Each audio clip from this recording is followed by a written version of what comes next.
It'll be strange for me anyway, like when someone else is captaining us. You know what I mean? It's just been a privilege, I suppose, to play under you. Definitely miss you.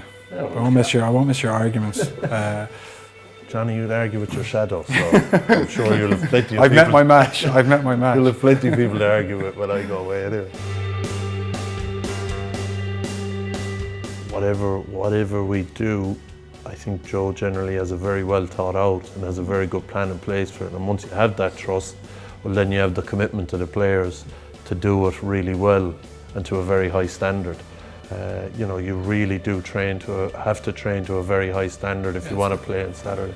It's not often like what we do is no different really to what we might do in provinces, but it's maybe just the energy it's done with and the pressure that's put on us that people enjoy it. I enjoy it anyway, in terms of, you know, being excited about going to training. With Joe and Joe's son Johnny around the place, it's very intense. You can't tag me about that. Like anyone else. Go on, let's go, Robbie. Everyone has to know their role inside out, and Johnny Sexton is the only guy on the pitch that knows his own role inside out, but he knows everyone else's role inside out as well. Actually aids us in how we play because obviously Joe wants us to do certain things, but Joe can't be on the pitch, and you know, you have this guy in Johnny that can really direct things. Since I came in under Joe, I think the next game focusing one game at a time and just not looking too far ahead of yourself, I think is massive, and just concentrating on getting your job right for the team and doing your best for the boys. I wish I'd had that when I was your age, and I'd saved myself about a decade of stress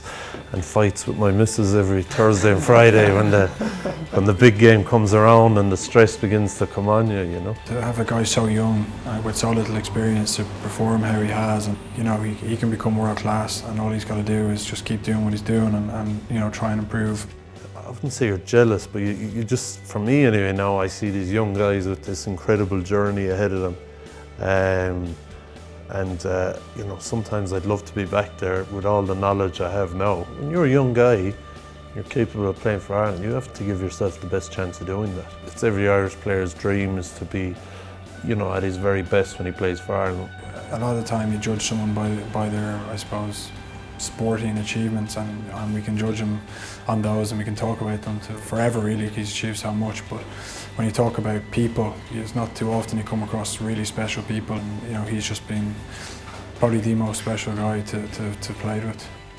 It will be tough for you the last one, surely, like. No? The last time you ever played for Ireland? It will be tough, but there's no value in seeing the tough side of it, or there's no value in, I think there's probably value in bringing the emotion to it and the passion to it. You know, I think I've trained well and prepared well all summer. So give it a rattle now. Yeah, and I think the team's in a good place, and that's what I'm looking forward to more than it being my last few games for Ireland. And it's been an incredible journey, you know, some incredible highs, some big lows as well with injuries and disappointments and that you learn an awful lot from. But yeah, I would have never thought I'd go on such a brilliant journey.